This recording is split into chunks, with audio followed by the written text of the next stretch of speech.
Assalamualaikum warahmatullahi wabarakatuh.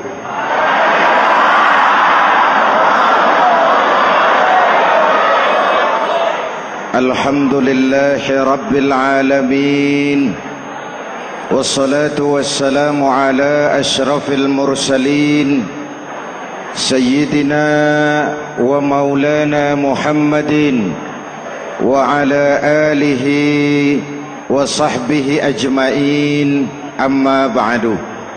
Para ulama yang saya muliakan, hadirin hadirat ma'asyiral muslimin yang saya cintai, banyak kita alami perubahan-perubahan yang terjadi,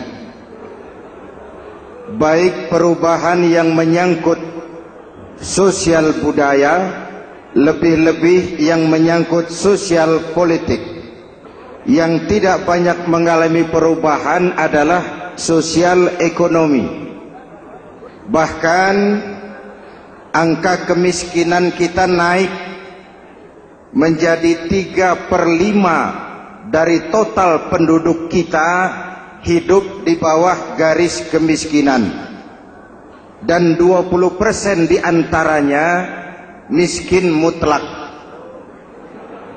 Perubahan-perubahan yang terjadi menyadarkan kita kepada kebenaran Al-Quran ketika Allah menyatakan wa tilkal ayyamu nudawiluha bainan nas.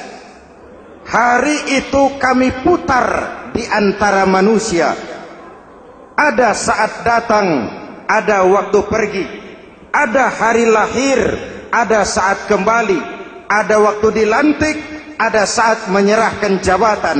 Hari kami putar di antara manusia dan hidup cuma sekadar menunggu giliran. Soalnya kemudian di tengah perubahan-perubahan yang terjadi begitu cepat, what must we do now?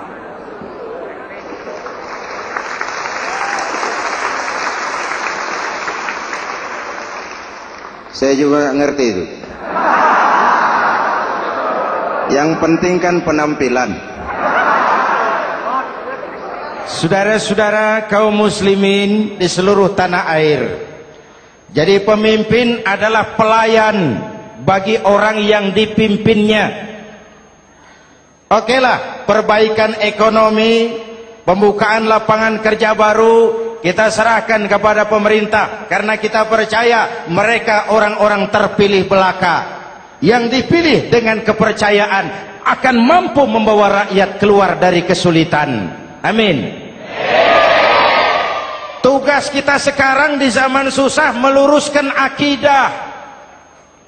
Jangan sampai mbah dukun yang naik ke permukaan. Betul? Islam misinya yang pertama membebaskan manusia dari kemusyrikan. 13 tahun Rasul berjuang di Makkah, menanamkan akidah, meluruskan keyakinan, membentuk iman. 13 tahun membebaskan manusia dari belenggu kemusyrikan. 13 tahun menanamkan la ilaha illallah Muhammadur Rasul dengan seluruh konsekuensinya. Kalau saya yakin tidak ada Tuhan selain Allah, saya tidak akan meminta tolong kecuali hanya kepada Allah. Saya tidak akan pernah takut kecuali hanya kepada Allah. Saya tidak akan menggantungkan hidup kecuali hanya kepada Allah. Saya tidak akan minta rizki kecuali hanya kepada Allah. Saya tidak akan melarikan persoalan kecuali hanya kepada Allah. Kalau konsekuen dengan keyakinan ini, mbah dukun nggak dapat tempat.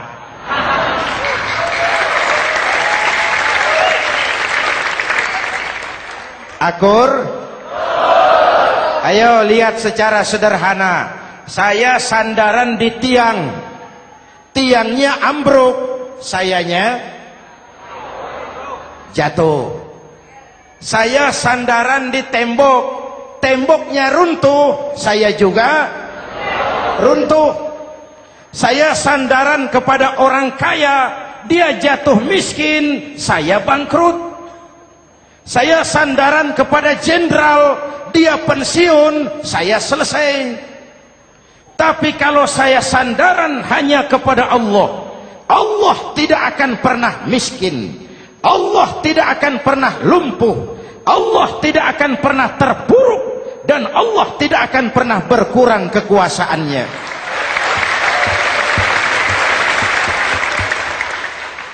Maka umat Islam, sesulit apapun zaman yang kita hadapi, Allah juga tempat kita bersandar. Jelas?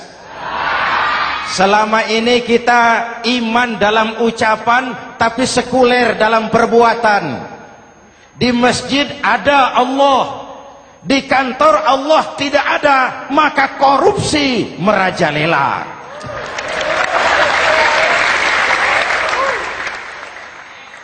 Di masjid ada Allah, di pasar Allah tidak ada, maka timbangan tetap curang. Kita iman dalam ucapan, tapi sekuler dalam perbuatan. Oleh karena itu, sesulit apapun zaman yang kita hadapi, iman jugalah pegangan kita. Allah juga tempat kita bersandar. Boleh zaman berubah, akidah jangan sampai goyah. Karena iman kita hidup, untuk iman kita berjuang, dan dalam iman kita ingin kembali menghadap Allah Subhanahu.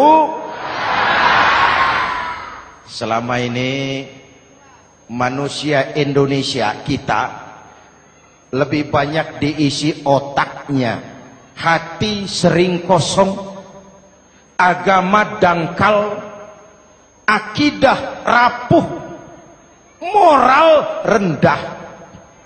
Memang kemudian muncul banyak orang-orang pintar, cuma sayang tidak benar. Indonesia kita bangkrut, Indonesia kita terpuruk, Indonesia kita sakit parah kalau diurus orang yang cuma pintar tapi tidak benar.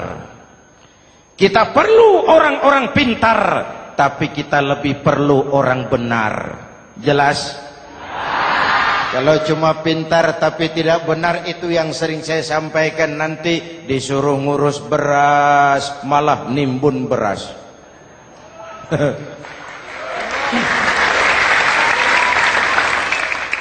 Disuruh ngurus laut malah jadi bajak laut. Disuruh ngurus hutan rame-rame jadi orang hutan. Jutaan hektar hutan Indonesia kita ini merupakan kekayaan sumber daya alam kita yang harus digunakan bagi sebesar-besar kemaslahatan rakyat. Yang disuruh ngurus hukum malah bikin hukum seperti pisau, tajam ke bawah, tumpul ke atas. Jangan heran lalu di masyarakat muncul street justice, pengadilan jalanan, sebagai refleksi dari ketidakpuasan melihat sikap hukum yang sangat berpihak. Kalau yang kecil salah, hukum cepat-cepat ditegakkan.